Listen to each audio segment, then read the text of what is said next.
नमस्कार दोस्तों। पश्चिम बंगाल में ममता बनर्जी के घायल हो जाने के मुद्दे को लेकर ममता बनर्जी और बीजेपी के समर्थकों में तो ठन ही गई है, क्योंकि इन दोनों में कड़ी टक्कर इस बार हो रही है। लेकिन सबसे अजीबोगरीब स्थिति में वहाँ फंस गई है कांग्रेस के लिए ये मामला ऐसा हो गया है कि ना इसे निगलते बन रहा है ना इसे उगलते बन रहा है।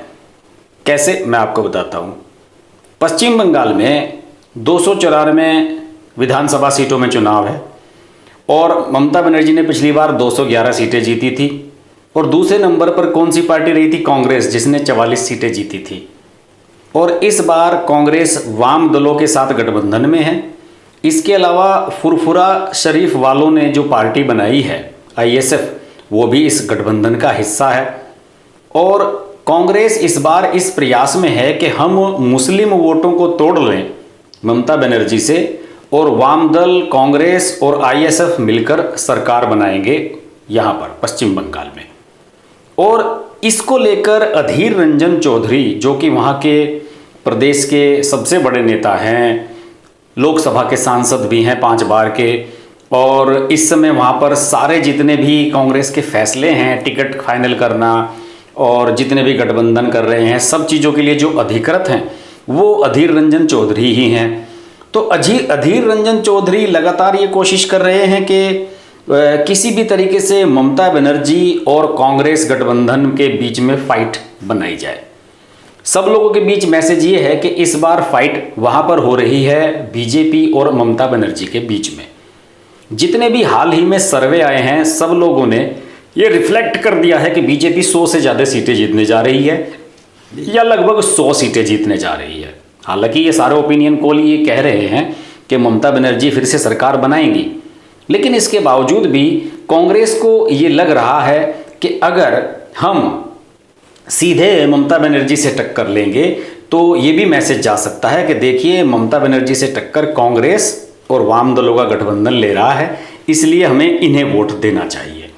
और इसी बात को लेकर अधीर रंजन चौधरी पिछले कई महीनों से फोकस कर रहे हैं। वो राहुल गांधी पर लगातार प्रेशर बना रहे थे कि भाई जल्दी करो, गठबंधन फाइनल कराओ। उन्होंने गठबंधन फटाफट फाइनल करवाया। इसके अलावा जब फुरफुरा शरीफ के पीरजादा अब्बास सिद्दीकी ने अपनी पार्टी बनाई ISF, तो उसे एक कट्टरपंथी पार्टी बनाया गया, जो बताया गया जो एक धार्मिक एजेंडे पर चल रही है। और कांग्रेस का हमेशा से सिद्धांत रहा है कि वो सेक्युलर रही है, इसलिए वो बीजेपी, RSS और जितने हिंदूवादी संगठन हैं, इन सब से वो बचती रही है। इसी तरीके से उनकी पॉलिसी है कि हम अगर मुस्लिम कट्टरपंथी कोई पार्टी है तो उससे भी हम दूरी बना कर रखें, जैसा कि कांग्रेस की आइडियोलॉजी कहती है। गुलाम नबी आज़ाद, आनंद शर्मा, कपिल सिब्बल, इन तमाम सीनियर लीडर्स ने इस बात की आलोचना की कि ISF के साथ गठबंधन क्यों किया गया। इसके अलावा बदरुद्दीन अजमल की पार्टी के साथ असम में कांग्रेस ने गठबंधन क्यों किया? केवल मुसलमानों के वोट पाने के लिए? इस बात को लेकर उनकी बहुत आलोचना हो रही है। और यहाँ पर भी पश्चिम बंगाल में भी ये क्रिटिसिज्म हुआ, लेकिन अधीर रंजन चौधरी ने किसी की नहीं सुनी और उन्होंने कहा राहुल गांधी से कि नहीं, इसके अलावा कोई चारा नहीं है।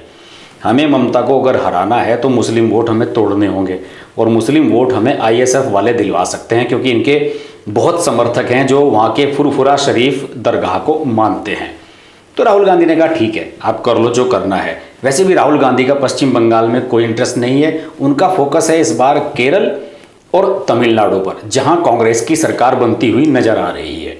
केरल पर इसलिए है राहुल गांधी का फोकस क्योंकि वो केरल से खुद सांसद हैं, वायनाड से, और तमिलनाडु में DMK के साथ उनका गठबंधन है। और तमाम सर्वे बता रहे हैं कि DMK इस बार सत्ता में आ रही है और AIADMK बाहर जा रही है।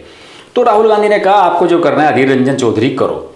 यही वजह है कि अधीर रंजन चौधरी का राग अलग चल रहा है और उनकी पार्टी का राग अलग चल रहा है। ममता बनर्जी जब चोटिल हुई, घायल हुई, उन पर हमला हुआ, जो भी हुआ, ये बाद की बातें हैं। लेकिन फर्स्ट रिएक्शन जो अधीर रंजन चौधरी का आया, उन्होंने ये कहा कि ममता बनर्जी जो है वो सियासी पाखंड कर रही है, उन्हें कुछ नहीं हुआ है और नंदीग्राम में उनकी ज़मीन खिसक रही है और हार के डर से सिंपैथी गेन करने के लिए उन्होंने ये नाटक किया है कि मुझ पर हमला करवाया गया। उन्होंने तो ये कह के अलग हो गए। लेकिन कांग्रेस के नेता, कोई भी नेता उनसे इत्तेफाक नहीं रखते। अभिषेक मनु संघवी जो कि राज्यसभा सांसद हैं, उनका एक बयान मैं आपको बताता हूं। उनका बयान आया है इस पे। और वो राज्यसभा सांसद जो हैं पश्चिम बंगाल के कोटे से हैं, अभिषेक मनु सिंघवी। उनका जो बयान आया है, देखिए वो क्या बयान देते हैं। उन्होंने ममता बनर्जी के जल्द से जल्द स्वस्थ होने और आगामी विधानसभा चुनाव में भाजपा के खिलाफ जीत के लिए उनके फिर से असीमित ऊर्जा प्राप्त करने की कामना की। यानी कि अभिषेक मनु सिंघवी चाहते हैं कि भाजपा को ममता बनर्जी हराएं और असीमित ऊर्जा उन्हें भगवान दें, जिससे कि वो इसमें सफल हों।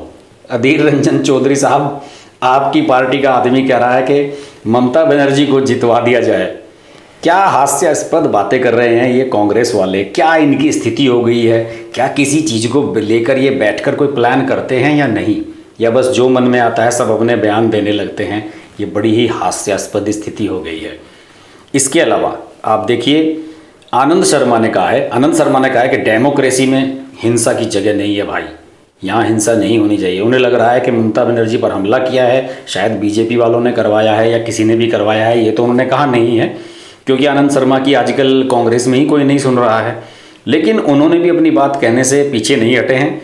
और चूंकि आईएसएफ के साथ गठबंधन को लेकर आनंद शर्मा ने भी आलोचना की थी अधीर रंजन चौधरी की, और अधीर रंजन चौधरी ने तो आनंद शर्मा को भला बुरा कह दिया था और ये कह दिया था कि आपके बॉस कौन है, आप किसके कहने पर ये कह रहे हैं, मैं जानता हूँ।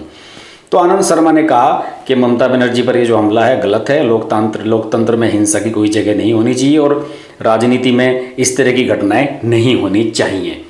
अब अधीर रंजन चौधरी अकेले ये गाए जा रहे हैं कि उनका ये राजनीतिक नाटक है और ये सब वो ड्रामेबाजी कर रहे हैं।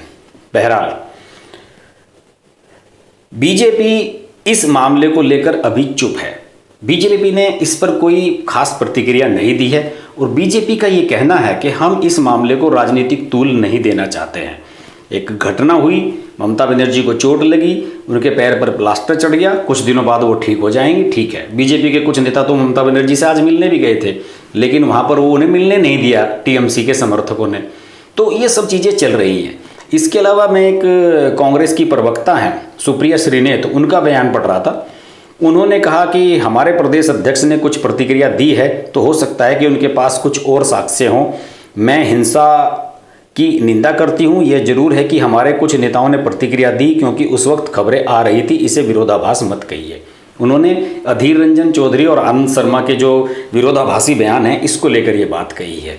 तो मुझे तो ये लग रहा है कि कांग्रेस ने तो ये मान लिया है कि भाई हमारी तो अब कुछ बनने वाली है नहीं बात पश्चिम बंगाल में। और बीजेपी जिसके पिछली बार 3 विधायक थे, कांग्रेस जिसके 44 विधायक थे, 44 विधायकों वाली कांग्रेस फाइट में नहीं है, जबकि 3 विधायकों वाली पार्टी बीजेपी इस बार फाइट में है। और इसलिए अभिषेक मनु सिंघवी ईश्वर से प्रार्थना कर रहे हैं कि वो ममता बनर्जी को इतनी ताकत दें कि वो बीजेपी को हराकर, जिसके 3 ही विधायक हैं, उसे हराकर वो सत्ता में आ जाए और आपके अधीर रंजन चौधरी ठन गोपाल होकर रह जाए। क्या हाल हो रहा है इस कांग्रेस का। और मुझे लग रहा है कि जिस तरीके से बीजेपी को लेकर कांग्रेस के लीडर्स फोकस कर रहे हैं पश्चिम बंगाल में, तो खुदा ना खास्ता हो सकता है कि दूसरे नंबर की पार्टी बीजेपी ही बन जाए, या हो सके बीजेपी सरकार भी बना ले। लेकिन इतना तय है कि कांग्रेस इस बार पश्चिम बंगाल में गड्ढे में जाने वाली है। कांग्रेस पश्चिम बंगाल, इस पर चर्चा होती रहेगी। देखते रहिए अर्श की बात लाइव। नमस्कार। अगर आपको हमारी वीडियो पसंद आई तो वीडियो को लाइक करें, चैनल को सब्सक्राइब करें और नोटिफिकेशंस के लिए बेल आइकन को प्रेस करें।